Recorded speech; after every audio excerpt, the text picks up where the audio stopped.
오늘 예수님이 우리에게 주신 말씀을 보겠습니다. 말씀은 신명기 33장 12절부터 19절 말씀 보겠습니다.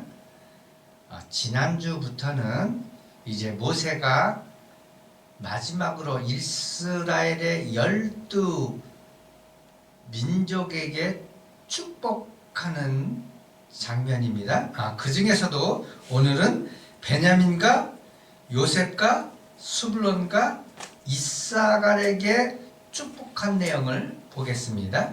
먼저 12절 베냐민에게 일러스되. 베냐민은 라헬의 소생이에요. 야곱은 부인이 넷이었죠. 그러나 그 네 부인 중에서 레아와 라헬은 정실이었고요. 나머지 두 부인은 레아와 라헬의 시종들던 종이었어요. 그래서 이 두 명만이 이스라엘 곧 야곱의 정실 부인이라고 볼 수 있어요. 그 둘 중에서도 이스라엘이 사랑했던 부인은 바로 라헬이었습니다. 그 라헬에게서 낳은 자가 바로 베냐민인데, 이 베냐민이라는 뜻은 오른손의 아들이라는 뜻이에요. 그래서 이 베냐민은 이스라엘의 12 아들 중에 막내인 12번째 아들입니다. 창세기 35장 16절부터 18절 그들이 벳델에서 길을 떠나 에브라사에 이르기까지 얼마간 거리를 든 곳에서 라헬이 해산하게 되어 심히 고생하여 그가 난산할 즈음에 산파가 그에게 이르되 두려워하지 말라. 지금 내가 또 등남하였느니라 하매 그가 죽게 되어 그의 혼이 떠나라 할 때 아들의 이름을 베논이라 불렀으나 그의 아버지는 그를 베냐민이라 불렀더라. 그러면서 라헬이 이 베냐민을 낳자마자 죽죠. 그래서 이스라엘에게는 이 베냐민이 제일 마음에 걸리고 제일 걱정되었을 거예요. 그래서 오늘 말씀에 보면 이렇게 기록되어 있습니다. 여호와의 사랑을 입은 자는 그 곁에 안전히 살리로다. 자, 엄마가 낳자마자 세상을 떠났으니 이게 얼마나 얘가 걸릴까요? 그래서 제일 중요한 게 뭐냐면 안전이었어요. 안전. 이 베냐민에게는. 그래서 여호와께서 그를 날이 마치도록 보호하시고 그를 자기 어깨 사이에 있게 하시리로다. 그러면서 어깨 사이 얘기하는데, 여러분 어깨 사이 그런 건 뭐죠? 마치 그 아이를 무등에 세운 이런 모습을 연상시키죠.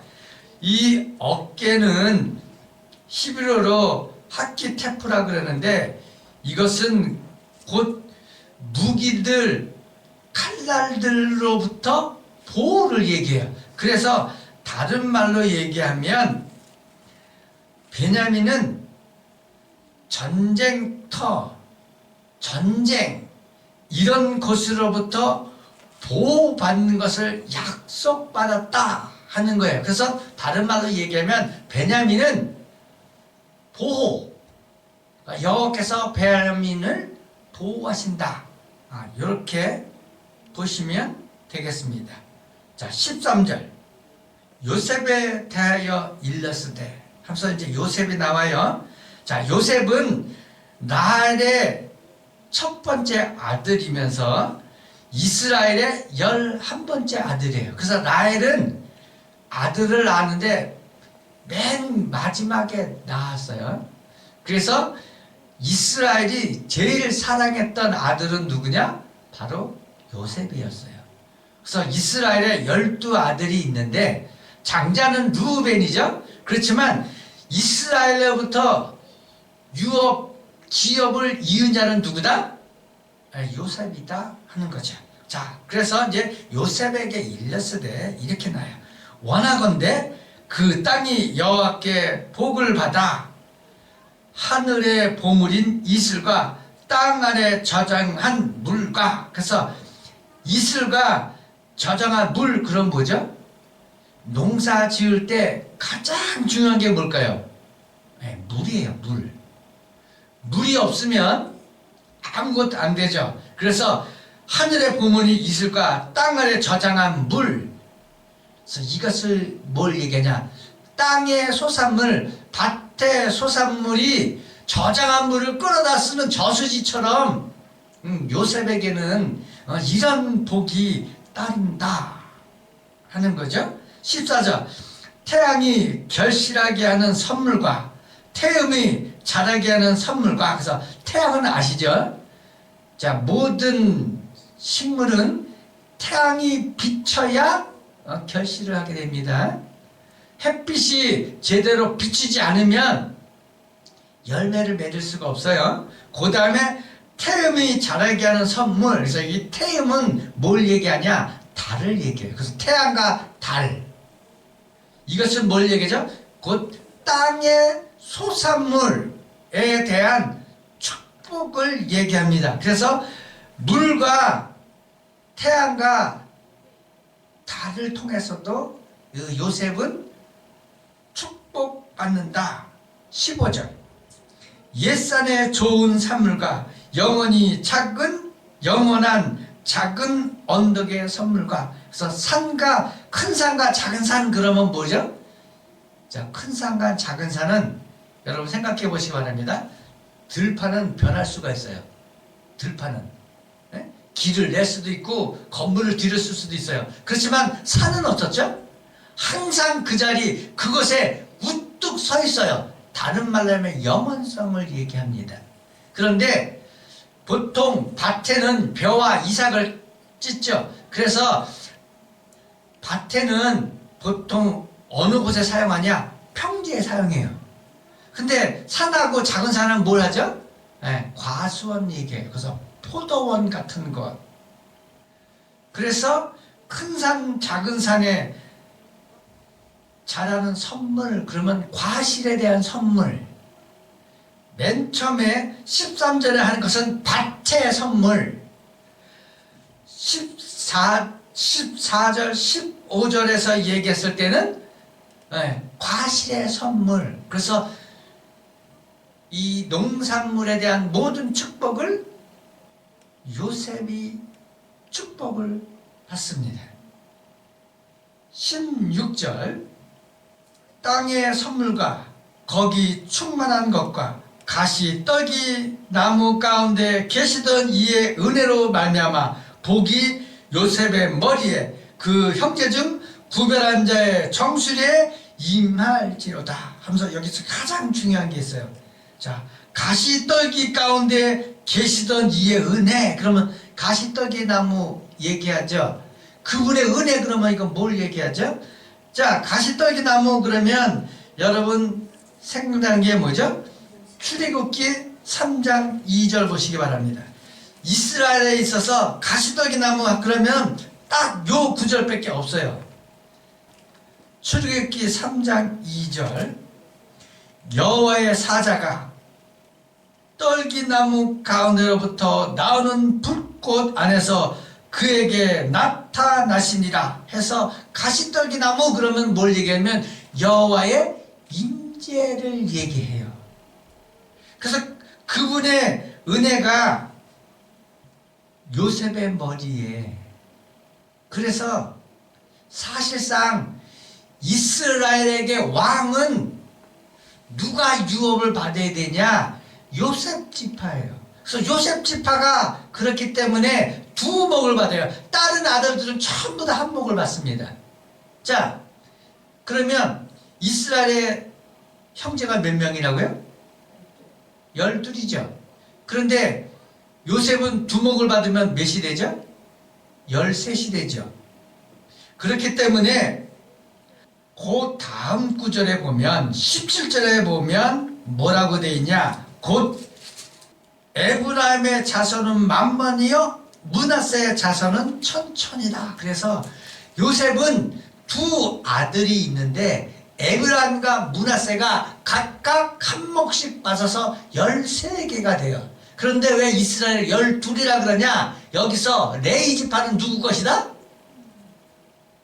여호와의 것이다. 그래서 레위는 빼요. 그러면 13개에서 하나 빼면 몇이야? 12. 그래서 요셉이 두 몫을 갖게 돼요. 장자의 유업을 잇는 게 바로 요셉입니다. 그렇기 때문에 이스라엘 역사에서 가장 중요한 사람이 누구냐 하면 여러분이 아는 대로 왕족 그럼 누구죠? 유다, 다윗과 솔로몬 얘기예요. 그 계파. 그렇지만 성경에 제일 먼저 이스라엘이 되게끔 인도하는 자는 누구다? 바로 모세. 모세 그러면 누굴 뜻해요? 레위를 뜻한다고요. 그렇죠? 그래서 성경에 이스라엘 백성이 나라를 이루는 구체적인 것에 사용하는 사람이 누구냐? 첫째가 모세예요. 자, 두 번째는 누구냐? 여러분이 잘 아시는 바와 같이 누구예요? 여호수아 얘기했죠. 여호수아가 어느 부족이다? 바로 에브라임이다. 그래서 원래는 에브라임이 이 왕의 족보를 이어야 되는데 하나님의 뜻이 누구에게 흘러갔다? 유다에게 흘러갔다. 이것은 아이러니다.